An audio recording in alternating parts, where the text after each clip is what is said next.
I don't know if you have been caught up on all of the Onision drama of late. And if you're not, there are plenty of videos out there that do a way better job of showing you the facts.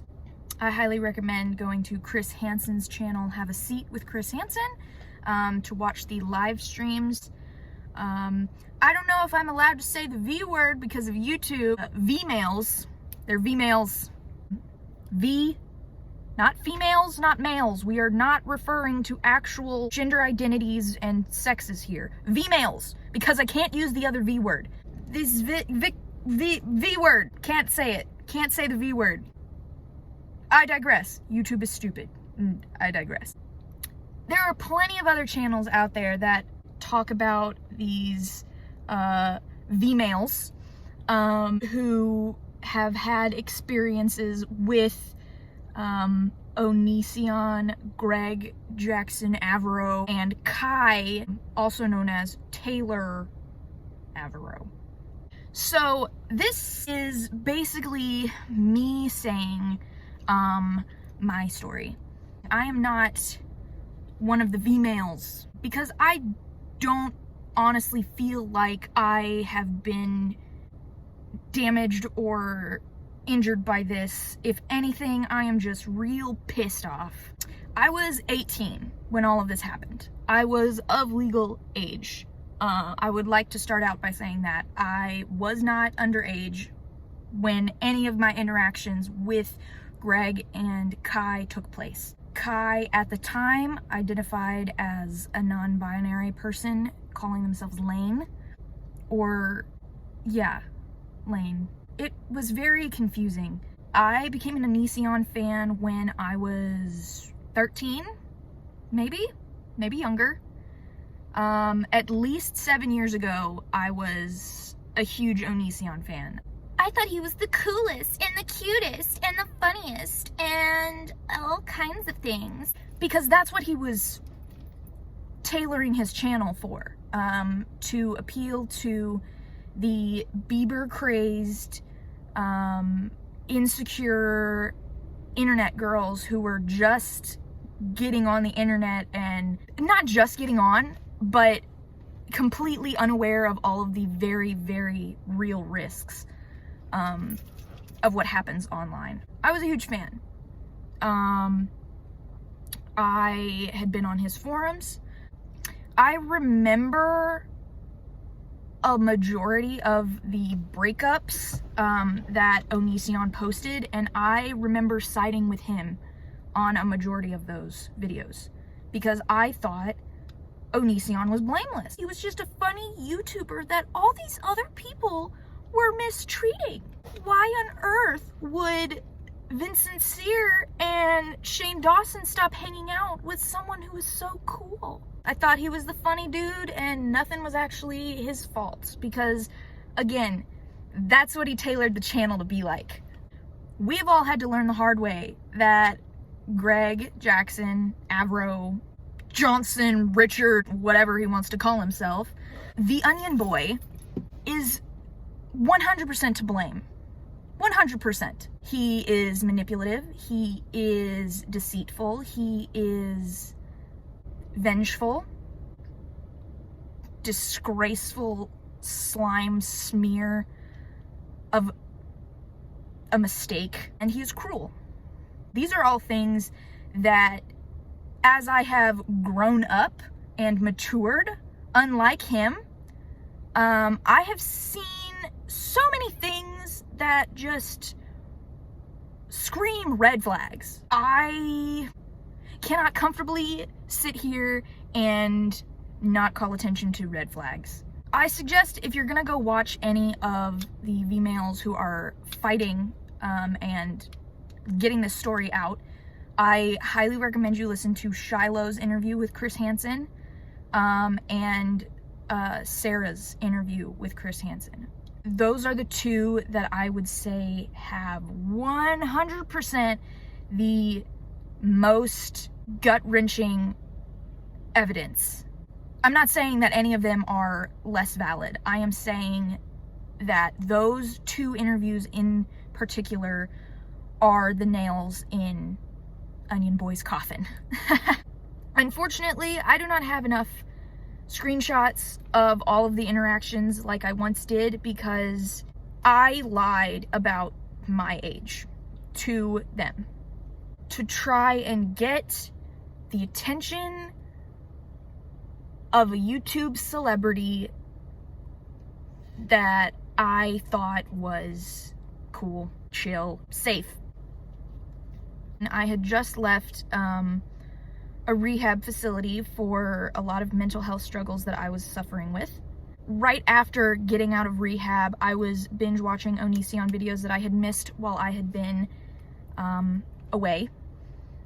A majority of them were talking about self-harm, suicide, eating disorders, all things that I was in rehab for.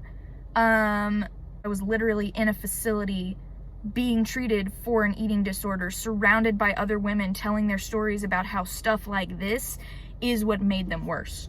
At some point, I got out of the funk, and I did unsubscribe from Onision, but this one year, 2016, I was really stupid. I had my own health issues that were affecting my mental health and my decision making. Looking back, it was the dumbest thing in the world. I cannot even believe that I ever entertained the idea of becoming one of their in-home people. I don't know what to call it. I used to be of the mental mindset that these people, these two internet personalities that I look up to so much, they're totally gonna give me the attention and the support that I'm needing, like they're claiming that they give to the people that come into their lives and their homes. And I wouldn't take advantage of that. I wouldn't leave and be ungrateful like all of the other girls. That's some nonsense. I'm so grateful I never had to actually endure any of the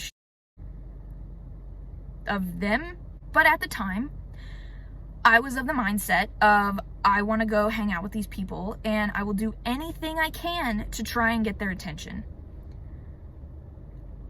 Every time I posted, I was always saying I was 16 turning 17, or I was 17. But every photo that I posted was of me at 14 through 16.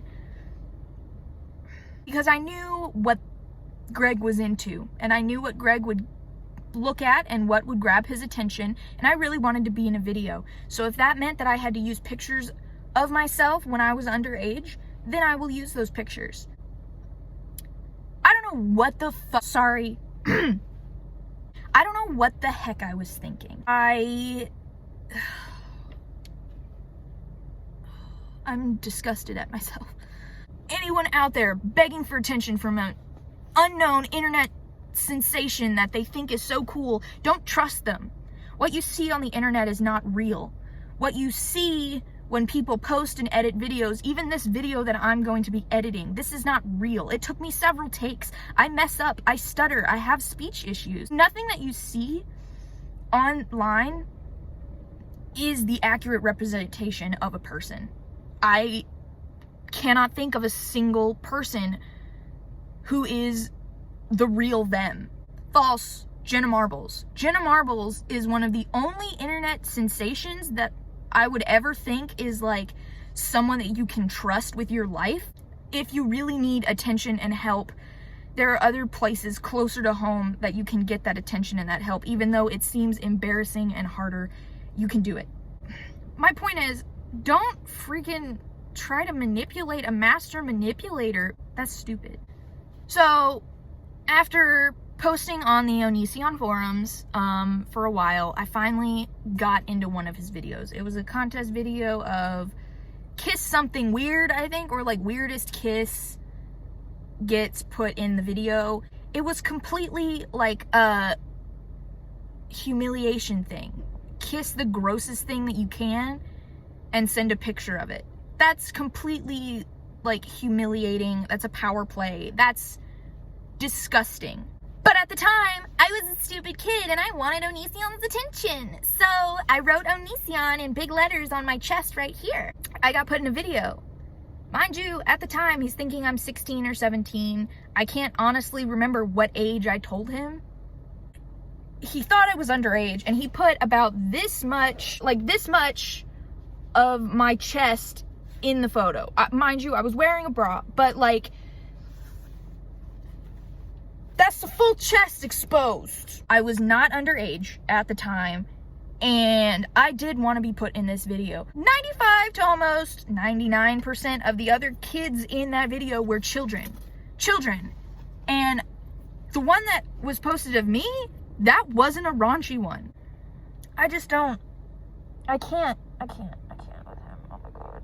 Greg Jackson deserves jail time. Jail time. So much jail time.